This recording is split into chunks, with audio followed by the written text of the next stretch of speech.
Well, hello class, and welcome to Unit 4. Can you believe that we are in Unit 4? Crazy, huh? So, probably some of you are like, I wish that we were in Unit 8, and some of you are like, I wish we were still in Unit 1! Hey, I want to do something really quickly. I just want to be really brief in a couple of comments in relation to your first paper, and then I'm going to post another video later this evening that's going to share some thoughts on kind of where we're going, and I'll respond to some additional questions that you had from last week. So I want to talk about two things, and I really just kind of want to very simply say a couple of things, okay? You, in large part, a number of you, first of all, your papers are good. They're great. A lot of good content, questions, and things like that. So a number of you brought up issues of, and I'm so glad you did, what was missing. I think, I'm trying to remember exactly how it was worded, but some had said, I wish that we had seen more discussion kind of around elements of culture within the greater context of well-being. And then some of you said, I wish, or why didn't we see more discussion around the elements of spiritual well-being? And both incredibly important, valid, really great questions. So I don't have answers for you necessarily, although I can kind of anecdotally offer up some thoughts, and I want to do that really briefly. And I don't want to go into great detail, but I do want to say a few things. So, and really, what it is, I want to ask a couple of questions.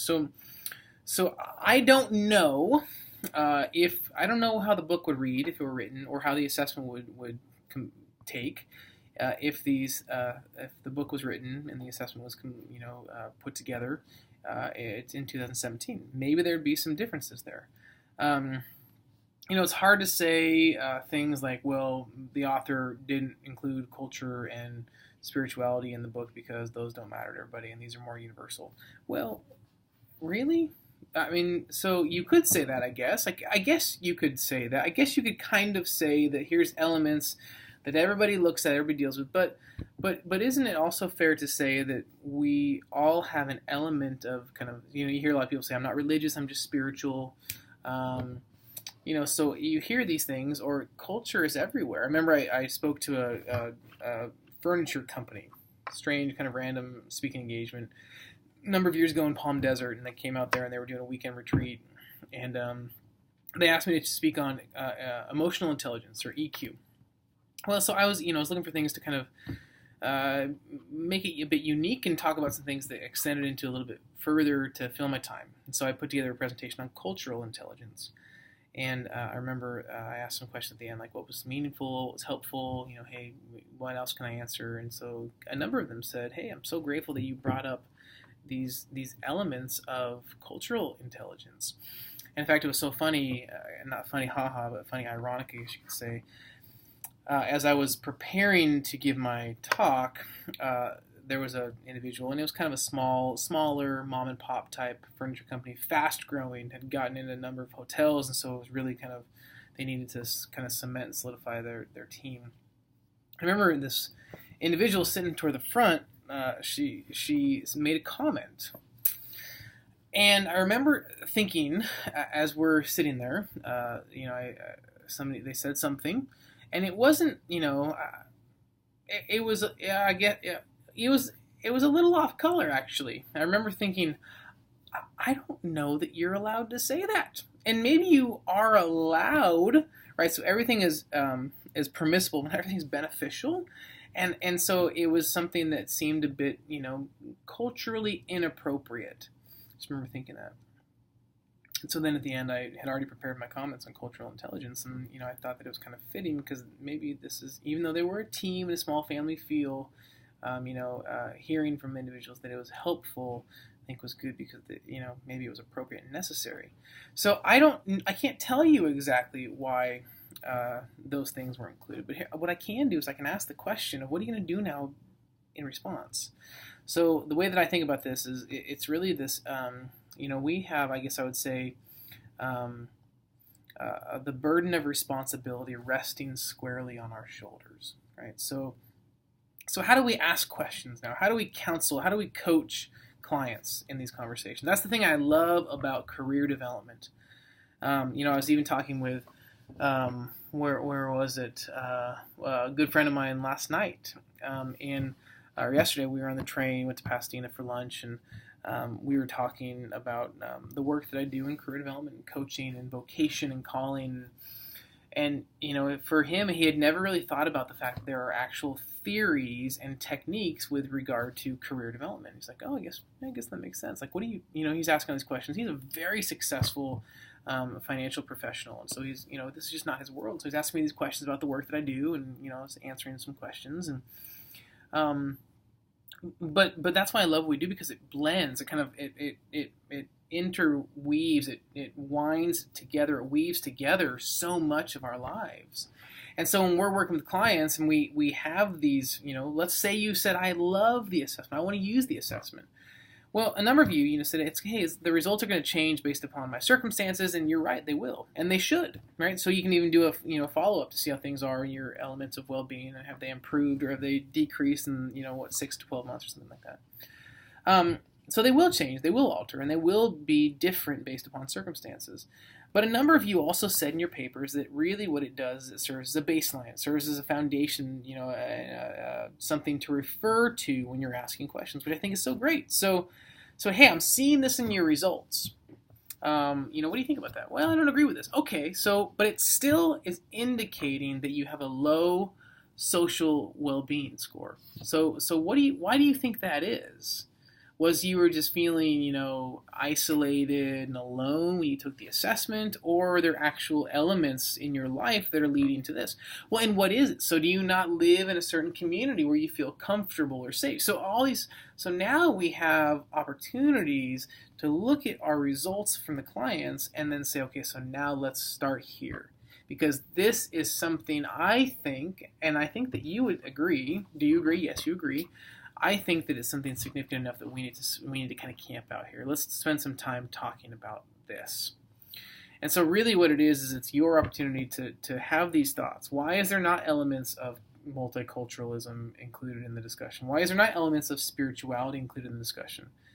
Well, maybe the authors didn't include it, and again, I can't tell you why, but we can, right? We can make use of our own lines of questioning, our own thought processes to start asking relevant questions. Other things that I've said in the past too is perhaps this allows you an opportunity to, maybe you would want to do some writing or some publishing around these elements. So maybe you like to say, hey, spiritual well-being is incredibly important to me, or cultural well-being, and how do you judge either of those things? I guess that's the hard thing to do. So, how's your spiritual growth going, right? So those are difficult, challenging things to gauge, but perhaps those are things that could be, and maybe even should be, discussed. So, maybe it's even something you write the author and say, hey, if you're wanting to write an updated, edited version of the text, I'd love to do that. But I think really what it comes down to is, so what do we do in response? So if it's not there, and it's important, let's make sure we include it in the work that we do. And like I said, this book was written a number of years ago, so maybe it'd be different today. Perhaps there's more cultural intelligence, there's more cultural awareness of what's going on in the world today. And maybe the authors just weren't in a space where they had that awareness, they didn't include it. That could be in it. Or maybe it's that there was some intentional rationale for why they didn't. I'm reading some books right now, and there's some folks that are calling out the author, saying, why didn't you include blah, blah, blah, blah, blah? And so they've then had to be a bit on the defensive. And I don't take that as your questioning at all. But they've had to say, well, here's actually why I didn't include that. And they gave a very good, sound, rational explanation for why whatever these critics were calling for them to include was not included. Oh, that makes total sense. Because they didn't want to say certain things that they didn't fully know about. So maybe that was it. So I can't speak exactly to that. I'm so grateful that you asked the questions, but now my response would be, in light of what we now know, what do we do? In light of the burden of responsibility resting squarely upon our shoulders, how do we respond? And how do we, through that lens, how do we make use of our thoughts and our understandings of these other elements that perhaps weren't included to ask the right questions, to encourage our clients to think about things differently and deeply. And I think that can be very powerful. That's, again, why I love this work so much, because it's so multifaceted. So I so appreciate your questions and your comments on that. I think they're important. I would say don't stop asking those questions. In fact, I I would be willing to bet that those of you who made larger points out of these elements, these are probably things that you're thinking about quite so often. So anyway, if there's other thoughts, questions, things that you're kind of confused about or curious about with regard to this, use the discussion sections. There's a general discussion portion of Sakai. Let's have more conversations about that. If there's questions I can answer for you, I can try. I am happy to say I don't know if I don't know. And in this case, I don't know why they weren't, but I do know that we have a responsibility now to kind of ask the question and say, so what do we do because of that? So it's kind of the so what. So I wrote the other day, I said, so what? Like, so what? And then so, comma, what? So what? So what? So what? So it's amazing how significantly one comma can make statements or questions be. And so I would say, so now that we have seen this, my question would be, so, comma, what? What do we do now? In light of this, what do we do? So I appreciate your questions. I appreciate your lines of thinking. And let's continue to dig deep on these. And perhaps as you're kind of moving through, as you're thinking about the career and calling, vocation, this next assignment, and your final assignments, and then even the responses to the questions down the road, these will be things that will continue to rise to the forefront, to front and center, and they will influence your responses in the way that you conduct career counseling by using the theories and techniques from the content that we're looking at in this class. So thank you for that. Thanks for some great papers, and I will post another video later this evening, which will hopefully be beneficial for you as well. Hope your week is off to a great start, and we will see you online.